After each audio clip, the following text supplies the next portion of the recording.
পুজো টুজো হয়ে গেছে, মনসা পুজো ভালো করে দিলাম, মন প্রাণ ভরে একদম পুজোটা দিলাম। কোনো ঝুট ঝামেলা ভিড় ভাট্টা কিচ্ছু নেই। পুজোটা আসতে দেরি হয়ে গেছে একটু, কেন ব্রাহ্মণ চলে গেছিলো, পরে এসেছে। তা উনি মন্ত্র বলে দিয়েছে, তা আমরা পুজো দিয়েছি। অতটা আর করা হয়নি, কিন্তু ভালো করে দিয়েছি। খুব সুন্দর করে পুজোটা দিলাম। আর পুজোর মন্দিরটার উল্টো দিকে না এরকম একটা বাড়ি আছে, বেশ পুরনো বাড়ি, কি ভালো লাগছে দালান বাড়িটা। চারিদিকে সবুজ, কি সুন্দর কাঁঠাল গাছটায় কাঁঠাল হয়েছে, কি বড় বড়, দেখতে এত ভালো লাগছে। আর খুব স্বপ্ন আছে জানেন তো, এরকম একটা দেশের মধ্যে বাড়ি থাকবে, ছোটোখাটো বাগান বাড়ি থাকবে, বেশ আমার ভালো লাগে। আমার না ঝুট ঝামেলা ভিড় ভাট্টা একদম পছন্দ না, মানে একটু নিস্তব্ধ বাড়িতে থাকবো নিজের মতন করে গুছিয়ে। আর শহরের দিকে জানোই তো, ক্যাচর ম্যাচর চারিদিকে গাড়ি ঘোড়া, আর আমাদের এমনি ছোটোখাটো বাড়ি, বিশাল বাড়ি গদ্দর নয় ওই রকম। তো এটা আমার দিদির বাড়ি, এটা হিঙ্গলগঞ্জ কালীবাড়ি। আমার দিদির বাড়িতে এসেছি, জামাই ষষ্ঠীতে ঘুরতে এসেছি। বেশ এসে এখানে মনসা পুজো অনেক দিন আছি, জামাই ষষ্ঠীতে এসেছি, 10 দিন 12 দিন এখানে রয়ে গেছি। তারপর মনসা পুজো দিলাম দশহরার। এই ভিডিওটা ছাড়তে একটু দেরি হয়ে গেছে আমার, কেন শরীরটা খুব ভালো ছিল না। তারপর ভয়েস দিতে তো মুখে আমার ঠান্ডা লেগেছে, এত ঠান্ডার জন্য না ভয়েস দিতে পারছিলাম না, নাক বন্ধ হয়ে আসছে কথা বলতে বলতে, মানে আটকি যাচ্ছে কথাগুলো। তো ওই জন্য আমি এখন এই দিদির মেয়ের বাড়ির দিকে রওনা যাচ্ছি। আর এটা জানো তো পশুদের হসপিটাল, পশু পাখি মানে ছাগল গরু, মানে শরীর টরীর খারাপ হলে এই হসপিটালটা দেখায়।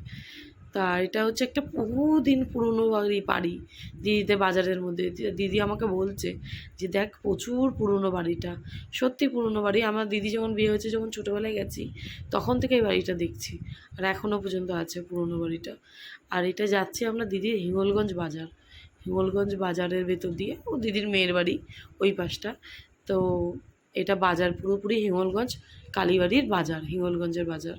এখানে যত বাজার বসে সকালে, খুব ভালো ভালো ফ্রেশ একদম সবজি বসে। ওই পাশটায় মাছ মাংস নিয়ে বসে, টাটকা টাটকা মাছ ফাছ পাওয়া যায়, নদীর পুরো ধরা টাটকা মাছ।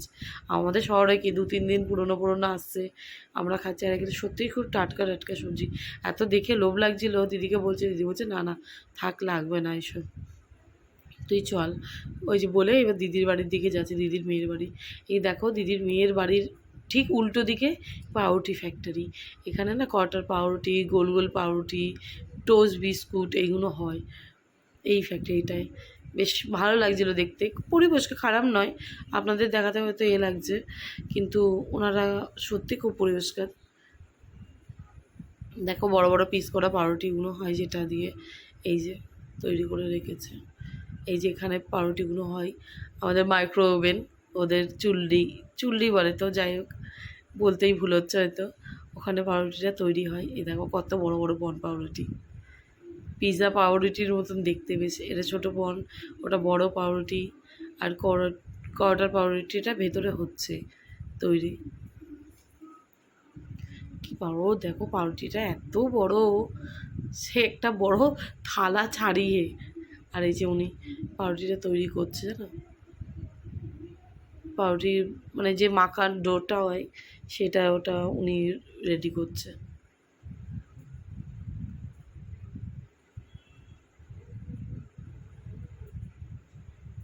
আর এটা ওখান থেকে দিদির মেয়ের বাড়ি থেকে বেরিয়ে পড়লাম, বেরিয়ে দেখাতে পারলাম না, কিছু মনে করবেন না, ওদের বাড়িটা ও বারণ করলো যে দেখাইও না মাসি, মানে বাড়িটার ভেতরটা না ও কাজবাজ করছিল, একটু অসুবিধা ছিল। তো এইটা দিদির হিঙ্গলগঞ্জের হচ্ছে হসপিটাল, দিদিদের বাড়ির হসপিটাল, ওখানে হসপিটাল হিঙ্গলগঞ্জ বাজারের দেশের হসপিটাল, অনেক পুরনো, খুব বেশি লোকজন হয় না দেখি, সবসময়ই দেখি এরকম পড়ে আছে। এই যে জঙ্গল হয়ে রয়েছে, খুব কম লোকজন হয়, দেখে ওদিকে আউটডোরই আছে, সবসময় ডাক্তার বসে ওইদিকে দেখাশোনা হয়, লোকজন আসে, কিন্তু এইগুলো দেখি খুব লোকজন থাকা বা ইউজ হয় ওরকম খুব কম দেখি, জানো তো এইগুলোতে। এই যে পুরোটা এরিয়াটা পুরো হসপিটালের এরিয়া।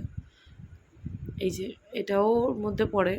এই যে পাশে পুকুরটা দিয়ে যাচ্ছিলাম সাইড দিয়ে, এটা আমরা ফিরলাম। এখন এরা দুটো বায়না করেছে এখন আমরা স্লিপ চড়বো।